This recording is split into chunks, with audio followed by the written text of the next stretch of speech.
tous et merci de me rejoindre sur la chaîne dédiée à la finance, à l'entrepreneuriat et à la data analytics.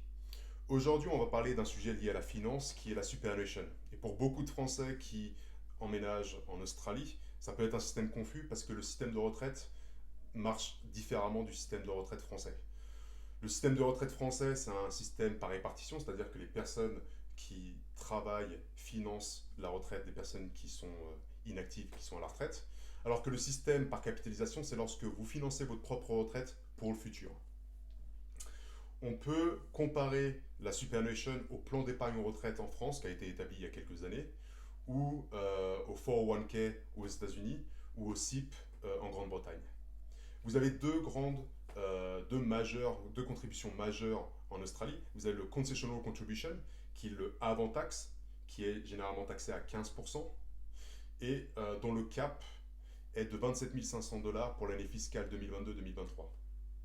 Et vous avez l'autre type de contribution qui est le Non-Concessional Contribution, qui est le après-taxe, donc vous avez déjà payé des taxes dessus, et dont le cap est de 110 000 dollars pour l'année fiscale 2022-2023. Ensuite, le troisième point, c'est que vous avez plusieurs types de superannuation. Vous avez le Retail Super Fund. Retail Super Fund, généralement, ce sont les banques telles que MLC. Ensuite, vous avez le Industry Super Fund. Industry Super Fund, ça va être UniSuper. Donc, ça va être le système des universités. Vous pouvez vous-même aller sur bénéficier ou être membre d'une de ces superannuations. Généralement, il y a plus d'avantages avec les Industry Super Funds que sur les Retail Super Funds au niveau des fees. Généralement, les fees sont un peu plus bas. Mais je vous invite à comparer les différents avantages et les différentes performances et frais entre les deux. Il y a des sites comme Finders ou il y a des sites comme Money Smart qui comparent Industry Super Fund et Retail Super Fund.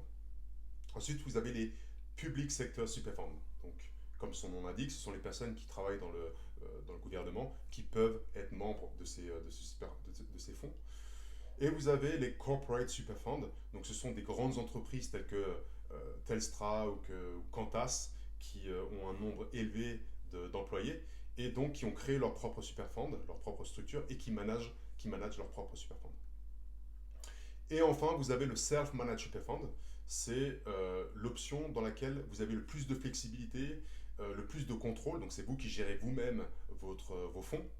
Vous pouvez investir dans plus d'actifs possibles que les Industry Super Fund. Vous avez plus de flexibilité. Cependant, la contrainte, c'est généralement les frais sont plus élevés parce qu'il y a beaucoup de conformité qui va avec et il faut le gérer. Donc, il y a plus de temps passé à manager les fonds à l'intérieur de votre self-managed super fund. Ce sera des sujets que l'on discutera à l'avenir, que ce soit en vidéo ou dans des articles. Le quatrième point, ce sont les différents types d'investissements dans lesquels vous pouvez investir dans les superannuations. Vous pouvez investir dans du cash, vous pouvez investir dans des obligations, vous pouvez investir dans le real estate, que ce soit le résidentiel ou commercial. Vous pouvez investir dans les marchés financiers, que ce soit domestiques, donc en Australie, ou internationaux. Et aussi, vous pouvez investir dans tout ce qui est private equity et private debt, donc le non coté.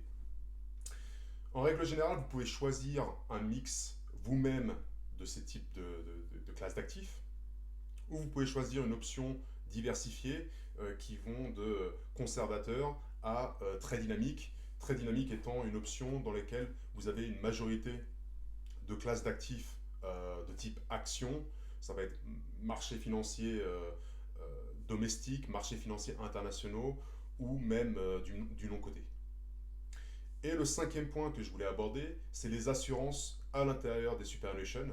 Vous avez en règle générale trois types d'assurances à l'intérieur de votre superannuation. Vous avez le life insurance, qui est très différent d'une assurance vie au sens français du terme. C'est plutôt une assurance décès, c'est-à-dire que si vous décédez, l'assureur va délivrer ses fonds dans votre superannuation et qui ensuite sera distribué aux différents bénéficiaires. Ensuite, vous avez le Total and Permanent Disability. Donc, c'est une assurance invalidité. Donc, si vous avez quelque chose, même principe, l'assureur délivrera ses fonds dans le superannuation qui vous financera votre assurance invalidité. Et la troisième assurance, c'est le Income Protection. Income Protection, c'est même chose que pour l'invalidité. il vous est arrivé quelque chose, sauf que là, au lieu de vous délivrer ce qu'on appelle un lump sum, donc une somme importante d'un coup, cette income protection finance aux environs, et ça dépend des conditions à l'intérieur de votre superannuation, 75% de votre salaire pendant 2, 5, voire 10 ans. Et ça encore, ça dépend, c'est au cas par cas, ça dépend des conditions à l'intérieur de votre superannuation. Généralement, les conditions à l'intérieur d'une superannuation sont plus restrictives qu'à l'extérieur de la superannuation. Donc, juste pour récapituler un peu les points qu'on a vus ensemble, qu'est-ce que c'est que la superannuation? Les types de contributions que vous pouvez faire à l'intérieur de votre superannuation, donc non-concessional contribution, concessional contribution, les 5 types majeurs de superannuation, les types d'investissements disponibles à l'intérieur de votre superannuation et les 3 types d'assurance généralement disponibles à l'intérieur de votre superannuation.